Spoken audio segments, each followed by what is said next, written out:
Hey everybody, this is Modern Refugee. I hope I'm going to give everybody a couple of seconds here to get in who happen to catch my posts there. Hey Monkey Food Garden, hey live in the call sunset. I hope you guys are all having a good day. Now, I as a prepper and as a bit of a diplomat, I always take my human intelligence sources very, very seriously. I know people in a multitude of different industries. I know people in pretty much any industry that would affect things that preppers would be interested, food, transportation, fuel, medical. I have, folks that share things with me.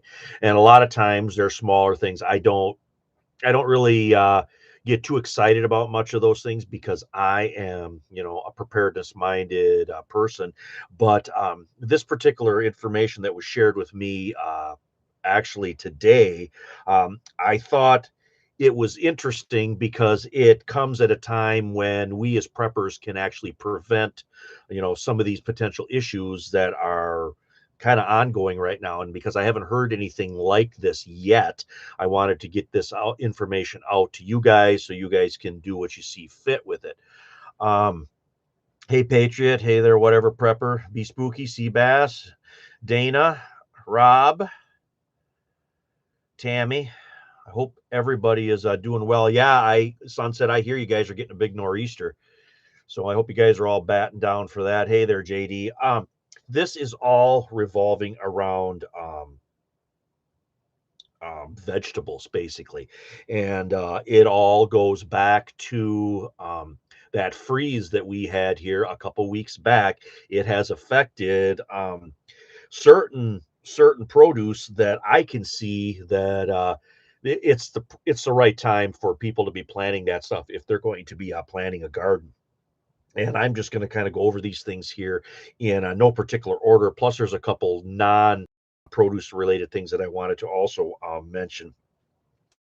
Cabbage, um, basically, from what I was told, cabbage is going to be kind of crappy.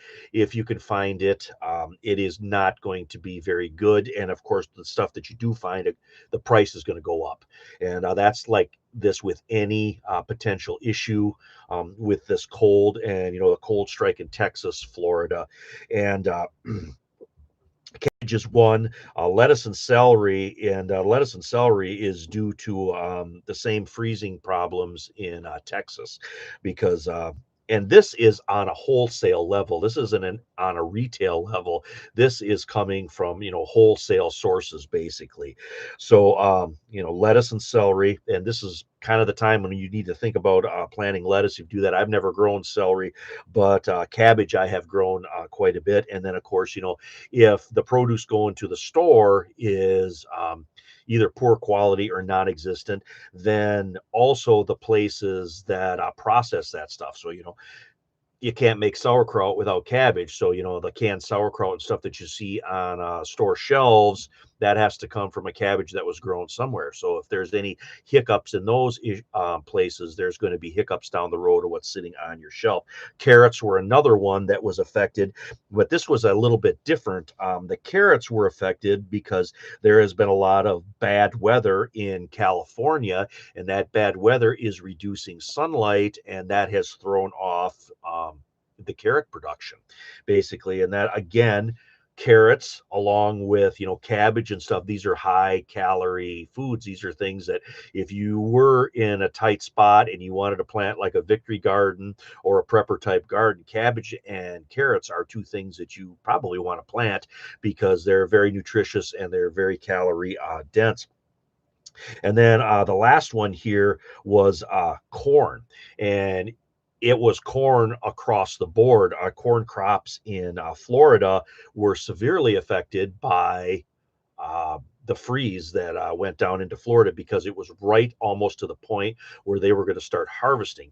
And, we're not just talking about sweet corn, corn on the cob, that kind of stuff. We're also talking about like dent corn that's used for masa and masa flours, the type of flour that you would use for corn tortillas and tamales, that kind of stuff, that is all been affected by this cold snap that we had a couple weeks back, that where the cold freezing temperatures dipped all the way down into South Florida. And again, this would be a good time to think about, perhaps planting some corn of your own, and not just corn for like sweet corn to either can or freeze, but also dent corn with the stuff that you would nix tamal to go ahead and to make masa. And nix tamal and corn, if you have never heard of that before, hop on YouTube or Google and look up nix tamal and corn, because actual field corn, you could grind that, but you don't get any nutritional value out of that unless it's been soaked in some type of alkali solution to release the nutrients so your body can absorb them. And if you eat a bunch of corn that hasn't been ground and hasn't been processed, hasn't been nixtamalized, you actually develop a vitamin B deficiency, which is called pellagra. And that is very, if you've never heard these things before, these are definitely things that you want to look up, because it basically, when the white settlers got into the American Southwest and they seen the natives and they seen the Mexicans and the Spaniards, nixtamal and corn, and making hominy out of it and then grinding that up into masa. They were eating that and they were fine and dandy. Well, the whites, they said, we don't need to do that. We're just going to grind a corn, make cornbread or make corn flour out of it. Well, they started developing these vitamin deficiencies because that nixtamalization actually allows you to absorb those nutrients. Otherwise, those nutrients aren't unlocked. Your body can't absorb them, and you just eat that stuff and you get basically no nutritional value out of it whatsoever. And corn, maize is one of those crops that I think everybody should plant, and not necessarily for like sweet corn and corn on the cob. They should also practice grinding corn and that kind of stuff. And nixtamal and corn theirself, it's actually quite easy. I've done different videos on it too, and that's making hominy type videos. But there has been weather related problems with corn, carrots, cabbage, lettuces, and celery, and those are all basically because of inclement weather. But being here at the end of February, we can maybe as preppers, we can prevent you know not having these vegetables and stuff, because we can maybe plant this stuff ourselves. And when it goes to anything like this where there's problems with supply and supply gets tight, then of course prices go up.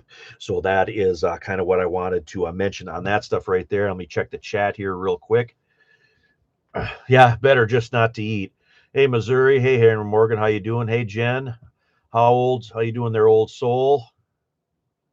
Sunset Napa cabbage may be easier to grow indoors. I have found that earlier varieties of cabbage for me in our climate here in Michigan actually do really well. I like cabbages. I like but the one thing with earlier varieties of cabbage, the cabbage heads aren't really that big. They're about this big, which is nice for small gardens. And I have actually grown cabbages even in 5-gallon pails. You plant one, you plant your starts, you put one start in each 5-gallon pail, and you start by putting a little bit of a hot cap or a cut off milk jug over top of that, so it has a little micro greenhouse for itself. And then keep it watered, and you'll keep the bugs and stuff off of it too, if you have that covered, because every animal out there loves baby tender cabbage leaves, but that protects that a little bit, and then you can raise that stuff. So cabbage. And then two, if you ferment cabbage and make sauerkraut, that is actually a very natural source of vitamin C. And a lot of people in Europe back in the Middle Ages, that was the only vitamin C that was available to them, was sauerkraut, that they fermented in season and then stored that all winter. So that's another thing also to keep in mind. Strawberry plant order was canceled. Strawberries was another thing that I heard about. Berries in general, strawberries, blueberries, raspberries. I have heard similar things about those as well, but it wasn't quite as critical as some of these other crops. But it wouldn't surprise me that there's going to be issue with strawberries too. So if you're like me and you like your strawberry jam, you might want to grab some strawberry plants. And if you don't start them, strawberry plants I've had a really hard time starting strawberry plants. So a lot of times, if I have a couple strawberry plants that died out on me over winter or whatnot, I will talk to my local nursery and I will get some replacement plants. And I like to do 50-50. I like to do 50% everbearing and then 50% June strawberries. The June strawberries, they only bear once. They bear in June, but they're typically a lot larger strawberries. And then everbearings are they produce smaller strawberries, but they produce all season long.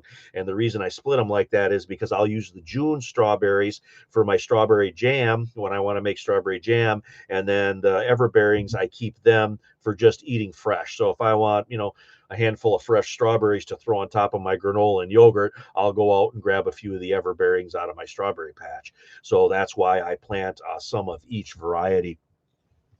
Monkey Food Garden, cold snap is heading down south again. Supposed to be 29 in deep southern Louisiana Monday morning again. Having to get everything covered. We hopefully don't lose what we already planted. Yeah, get everything covered up as best you can there, Monkey Food Garden. Frost is nothing to mess with. And another thing with frost, if people don't know this, I'm in Michigan, so I'm constantly fighting frost. A hydrated plant is a little bit more frost tolerant than a plant that hasn't been watered. And the reason that is, you water the ground, you saturate the ground around the plant, that absorbs more of the heat because there's more mass there. That absorbs more of the heat during the day, holds that heat in, and then of course it keeps the plant warmer. They're a little bit hardier when they're watered. So like if I'm expecting a frost like in May for us, and I typically will have potatoes up in May, and sometimes I'll have onions in as well. And I hear there's going to be a frost coming. I will go ahead and I will water the heck out of them the night before to keep that mass up. Hey there, L Dog. NC, how you doing? Following the light, sunset, buy strawberry roots. Yeah, I've had a heck of a problem with strawberry roots. I haven't had a lot of luck with them whatsoever. I'm better for myself, my own personal experience. I do better sunset when I purchase the plants already made up, or sometimes because I plant my strawberries in a bed so the strawberry vines can come down. I've actually propagated small plants like that, and sometimes I take those plants out and then I move them to an area where I can cover them up and use them. They're a little bit more hardy. Hey there, Taylor from Tennessee. Hey there, Coney. Appreciate you guys all being here. Hey there, Gurley. And then there's one other thing.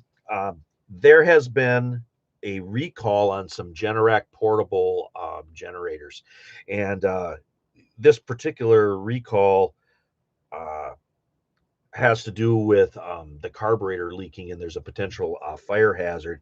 And I just heard about this this week. I'm going to give a phone number out here. So if anybody has purchased a portable Generac generator, I'd say within the last 6 to 8 weeks, I would give this phone number a call so you can find out if it's not everything, it's certain serial numbers, and that way you can find out if you happen to purchase one of them. The phone number I have here is 888-340-3765. Again, that is 888-340-3765, and that was just that was a toll-free number that I pulled off the internet for Generac portable generators. So if there is any issue with that, you guys can jump on that and maybe get that squared away, because we don't want to be without our generators if something goes down.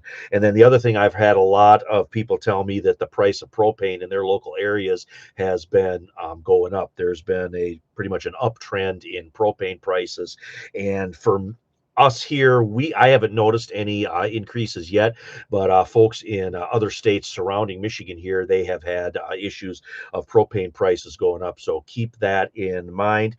And if you have your own tank, especially, you can shop around to the different propane places that sell that. A lot of the places, they don't want to sell you a 500 or 1,000-gallon tank because they want to own the tank, because then you have to buy the fuel from them.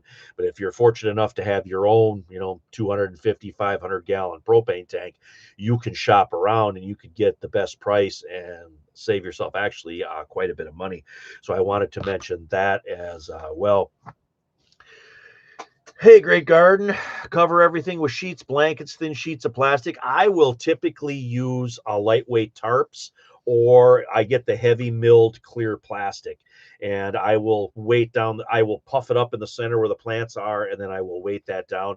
That actually does a really good job of protecting against frost. So keep that in mind as well. Tactical Collector. Hey, just found your channel from Mike Tango Whiskey. Love the content I've watched so far. Well, good. I appreciate you being here, Tactical Collector.